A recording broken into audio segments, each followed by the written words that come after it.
ने आज जो काम किया है ये बहुत ही नुकसानदेह है।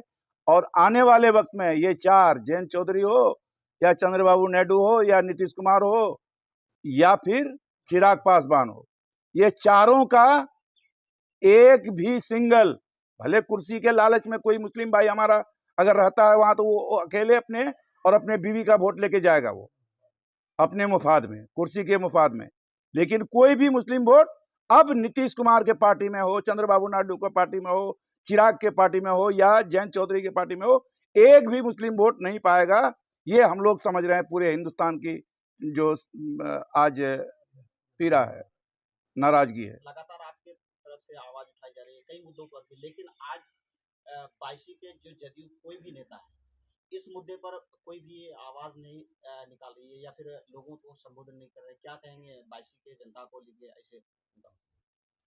जदयू के लीडर हमारे, जैसे हम लोग सुने गुलाम रसूल बलियावी को भी और कुछ लीडर को भी सुने हम लोग, तो वो लोग तो अभी तक जो है नीतीश कुमार के खिलाफ में नहीं बोलना चाहते हैं। इतना बड़ा हादसा होने के बाद भी, इतना बड़ा जुल्म हमारे ऊपर होने के बाद भी अगर आज भी अगर नहीं बोलते हैं, कुछ मुस्लिम लीडर जो है जदयू का जो है इस्तीफा दिया है, रिजाइन किया है, उन लोगों को बहुत बहुत मुबारक हो। और जितने भी हिंदुस्तान के जितने भी हिंदू एमपी, गैर मुस्लिम एमपी, लोकसभा में या राज्यसभा में जितने भी लोग इस बिल के खिलाफ में वोट किया है, उन लोगों को, तमाम हिंदुस्तान के मुसलमानों की तरफ से उन लोगों का हम खैर मकदम करते हैं, वेलकम करते हैं, स्वागत करते हैं। प्रेस वार्ता रखी गई है, किस विषय पर चर्चा की जाएगी और क्या कुछ यहाँ के आम जनता से अपील करना चाहते हैं? आज मुख्य रूप से वक्फ बोर्ड पर हम लोगों ने आज आप लोगों को यहाँ आमंत्रित किया है। वक्फ बिल पास हो गया लोकसभा से और राज्यसभा से। वक्फ बिल के खिलाफ में आज पूरे हिंदुस्तान के मुसलमान आज दिल से नाराज है, तकलीफ में है, बेचैन है, परेशान है। जैसे बाबरी मस्जिद हो या 370 हो या 3 तलाक का मामला हो, ये जितना भी बिल आया था, जितना भी जो किया गया, उसमें और इसमें बहुत ज़्यादा फर्क है। ये बिल हर गांव, हर इलाके को प्रभावित करेगा। जैसे वक्फ बिल, वक्फ के माने आप पहले जान लीजिए कि वक्फ जो पहले के दौर में जमींदार होते थे तो अपनी ज़मीन नेक काम में लगाने के लिए ज़मीन किसी इदारे को वक्फ कर देते थे, और वो वक्फ का काम था कि उस आमदनी से बेवा मिस्कीन को, यतीम बच्चे को पढ़ाने का या फिर कहीं किसी इदारे को चलाने का या ये तमाम नेक काम करने का उसमें प्रोविज़न था और है। लेकिन अभी ये सरकार जब से आई है, नरेंद्र मोदी जी, ये 11 साल में तमाम तरह का जो है परेशान कुन बिल लाया, एनआरसी लाया या एसीए लाया, जो भी लाया, लेकिन वक्फ बिल सबको प्रभावित करता है, सभी मुसलमान को प्रभावित करता है। इसमें वक्फ में आता है, कब्रिस्तान भी आ जाता है, कब्रिस्तान हर गांव में है। मदरसा भी आता है, मदरसा भी हर गांव में है। मस्जिद भी आता है, मस्जिद भी हर गांव में है। और बड़े बड़े इदारे आते हैं, तो तमाम हर जगह है। इसलिए इस बिल से और आगे जो हमारे खिलाफ में जो बिल लाया उसमें और इसमें बहुत फ़र्क है। तो इस बिल के खिलाफ आज तमाम लोग हैं। मैंने जो राजनीति शुरू किया था सन 1982 से, 82 में लोकदल ज्वाइन किया था कर्पूरी ठाकुर के नेतृत्व में, और फिर 85 में मैं पहला चुनाव लड़ा और पहला चुनाव जीता लोकदल से। फिर 85 के बाद 90 में फिर हमने चुनाव लड़ा और जीता। उस टाइम में जनता दल बन गया और हमारे माननीय नीतीश कुमार जी ये जनता पार्टी में चले गए। और फिर 2000 में हम 95 में मैं हार गया और फिर 2000 में मैं जीता। 2005 में फिर मैं जीत करके दोबारा जो चुनाव हुआ उसमें मैं हारा। 2005 में नीतीश कुमार आ गए।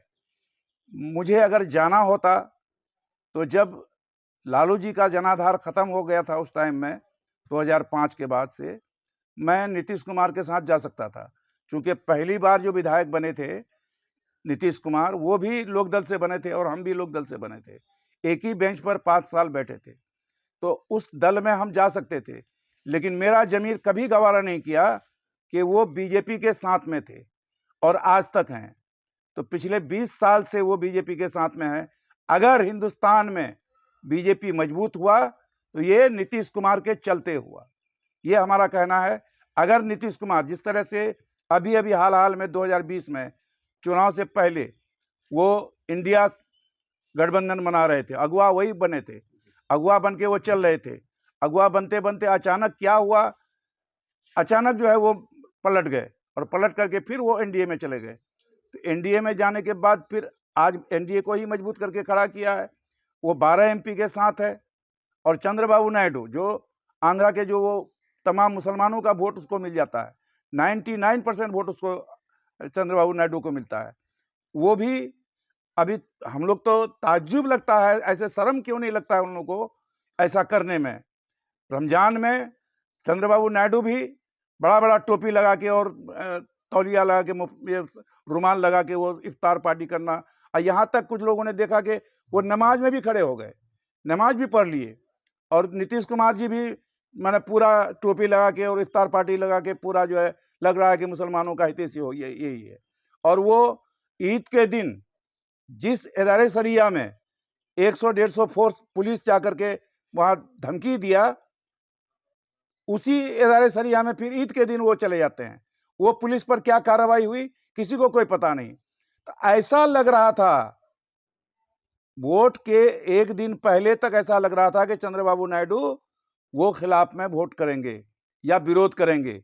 नीतीश कुमार के बारे में भी लग रहा था कि वो भी विरोध करेंगे। लेकिन अचानक ऐसा सोशल मीडिया से ही हम लोग को पता चलता है कि उनके साथ डील हो गया, आर्थिक मामले में कोई पैकेज दिया गया उसको, चंद्रबाबू नायडू को। और उसका जो पुराना केस था 300 कितना करोड़ का मामला था उसका, वो जो जांच चल रहा था उसको वो निपटारा करवाया। और इसके बारे में चर्चा है, ये जो बार बार परेशान थे और बार बार बोल रहे थे नीतीश कुमार जी कि घोषणा होना चाहिए, अपना बेटा के मार्फत भी इस बात को ऐलान करवाया कि मैंने घोषणा कर दे हमारे पिताजी के बारे में कि उसी के नेतृत्व में वही अगला मुख्यमंत्री होंगे। इस बेचैनी में थे वो नीतीश कुमार जी। इसी कारणवश अमित शाह जी बिहार आए और बिहार आके वो मीटिंग किए। मीटिंग करने के बाद फिर वो मीटिंग में तो बोल दिए, लेकिन उस पर दबाव दिया गया कि नहीं, सार्वजनिक तौर पर बोला जाए। तो सार्वजनिक तौर पर जो है अमित शाह जी बोल दिए कि नीतीश कुमार यहाँ मुख्यमंत्री होंगे, वहाँ प्रधानमंत्री नरेंद्र मोदी के नेतृत्व में ये चुनाव, अगला चुनाव 25 का होगा। तो जाके ये भी जो है मैंने उसमें चले गए। लेकिन पूरे हिंदुस्तान में अगर हम मानते हैं सेकुलर लीडर अगर हम मानते हैं तो लालू जी को मानते हैं। लालू जी के अलावे पूरे हिंदुस्तान में कोई भी हिंदू सेकुलर नहीं है। कल वो जो उस पर केस का दबाव पड़ता है तो चला जाता है उधर, लेकिन लालू जी जेल खटना मुनासिब समझा, लेकिन वो नहीं, वो बीजेपी में गया। अगर लालू जी भी बीजेपी में चला जाता तो आज के दिन वो भी जो है उस पर भी केस, कोई मुकदमा नहीं होता। तो इस तरह से हम लोग मान के चलते हैं कि जितने भी लोग हैं, तो हम लोग तो भाई मुस्लिम हैं, मुस्लिम 20% है, हिंदू तो 80% हुआ, तो हिंदू में भी कैटेगरी बहुत है। तो हम लोग ये कहना चाहते हैं आखिर में कि अगर ये बिल लाके हम लोगों को तंग करना चाहते हैं कि इसमें पहले से प्रोविजन था कि कोई भी गैर मुस्लिम नहीं रहेगा इसमें वक्फ बोर्ड के कमेटी में। अब इसमें आप जो है गैर मुस्लिम को लाए, पहले से भी महिला थी, लेकिन अभी महिला को आप फिर जोड़े तो बोलते हैं कि महिला का सशक्तिकरण हम कर रहे हैं। महिला तो पहले से थी, 2 महिला पहले से भी थी, तो ऐसा नहीं है। अब हम लोग ये कह रहे हैं कि भाई जब मुस्लिम का मामला अभी है, मुसलमानों के लिए आप ऐसा कर रहे हैं, और एनआरसी आज क्यों नहीं लगा रहे हैं आप? एनआरसी तो पास कर दिए हैं और सीए पास कर दिए हैं, उसको क्यों लागू नहीं कर रहे हैं? क्योंकि आसाम में आपका प्रैक्टिकल फेल हुआ है।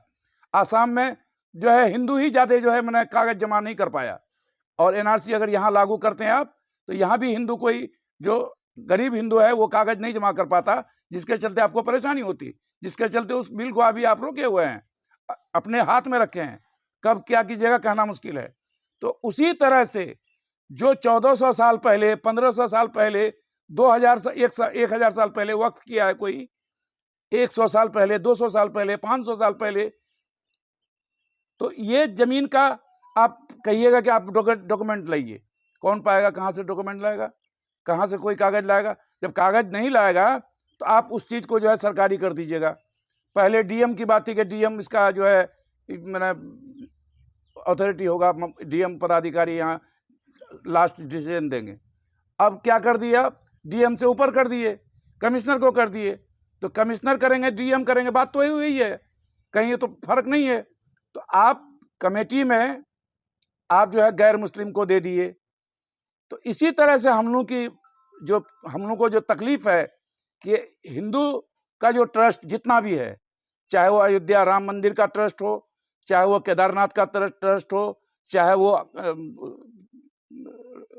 बनारस का हो, जितना भी ट्रस्ट है, सोन मंदिर का हो, जहां भी ट्रस्ट है, उस ट्रस्ट का ट्रस्टी कौन है, वहां अध्यक्ष कौन है, उसका संचालन कौन करता है, उसके कमेटी में कौन कौन है, उस कमेटी में क्या गैर हिंदू को आप रखिएगा? नहीं रखिएगा। तो उसकी बात आप नहीं कीजिएगा। वहां अरबों खरबों का जो है मैंने कोई भी आमदनी अगर हो रहा है तो उस आमदनी का कोई गरीब हिंदू को फायदा मिल रहा है या नहीं मिल रहा है, उसके बारे में आपको चिंता नहीं है।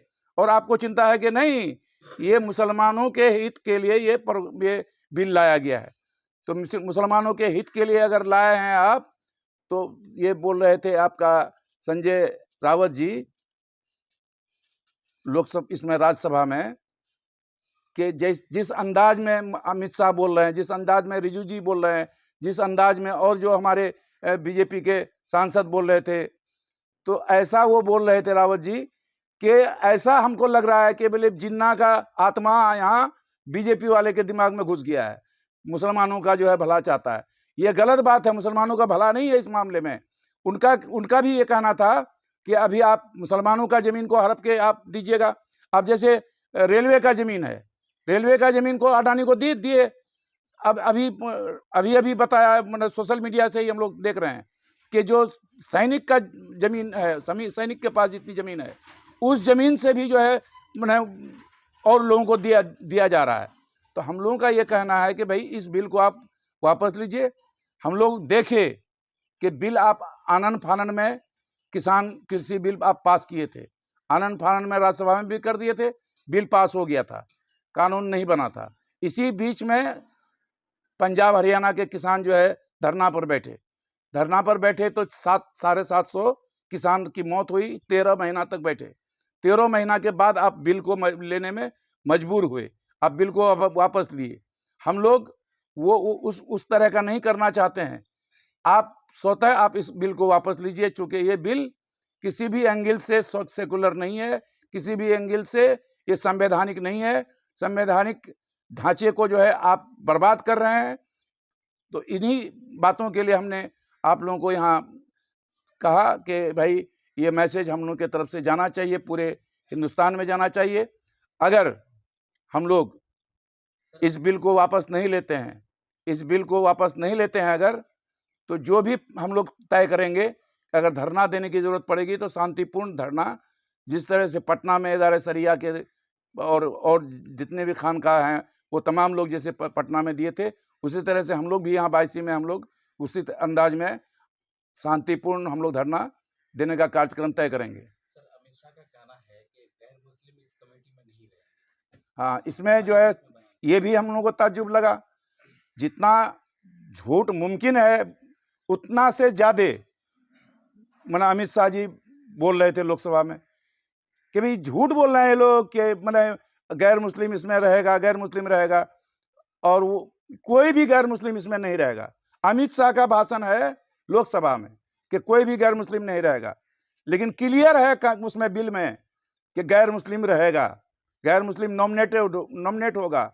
2 का तो है लेकिन 12 रहेगा, जैसा जानकारी हम लोग को मिल रही है। 2 तो होगा ही होगा, लेकिन 12 रहेगा। तो इस तरह से हम लोगों को गुमराह बहुत से नियम में किया गया है। आज हम लोग यही कहना चाहेंगे कि जो लोग भी नीतीश कुमार के साथ, जो मुस्लिम भाई हमारे हैं, आप तमाम लोग ऐसे दल को मजबूत अगर आप करते हैं इसका मतलब है कि आप अपने कौम को नुकसान पहुंचाते हैं।